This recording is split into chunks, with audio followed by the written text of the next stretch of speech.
Hello and welcome to Porth Ledden, which is just on the north side of Cape Cornwall. And the reason why I brought you in, this is one of my absolute favourite locations, because here we've got one of the most western exposures of the Land's End granite.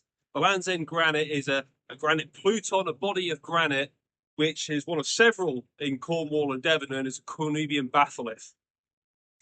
And this is one of my absolute favourites.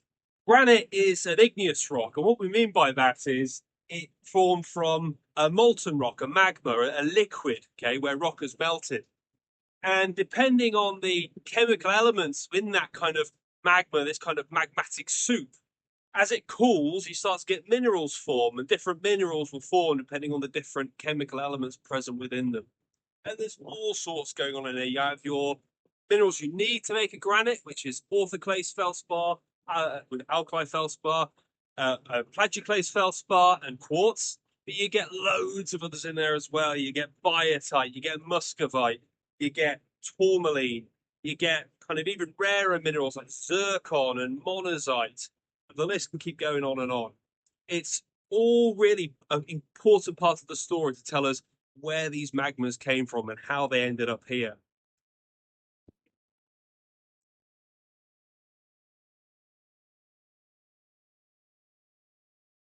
I want to talk a little about one of the key features, one of the most obvious features that first people go to when they look at the Land's End granite.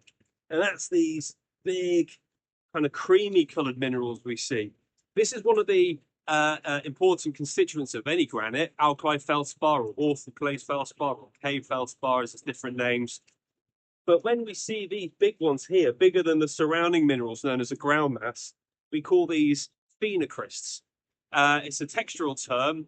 Its adjective is porphyritic, so this would be a porphyritic granite.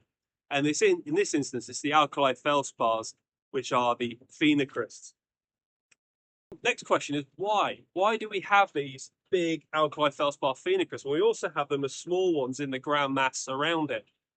Well, there's several different theories. One of them, which is now largely refuted, is that they occurred long after the granite had solidified and became a rock, when you had fluids rich in potassium pass through the granite and then create new minerals within that solid rock known as porphyroblasts. That's been largely refuted now. Most geologists believe these actually formed during the magmatic phase, so when the granite was a melt with crystals coming out of it, okay, forming out of it. And again, there's different theories as to that. Some people think that they might have come from much deeper in the crust, so they actually had a phase of growing much before everything else. Then that magma moved and took these crystals with it, and then it continued growing in a new place where we are now.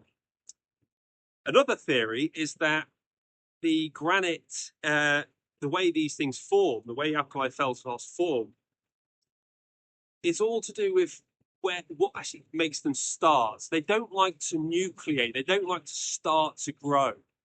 But as soon as they do nucleate, there is so much potassium and aluminium within these rocks, so many key ingredients to make alkali feldspars, that they grow massive when they do.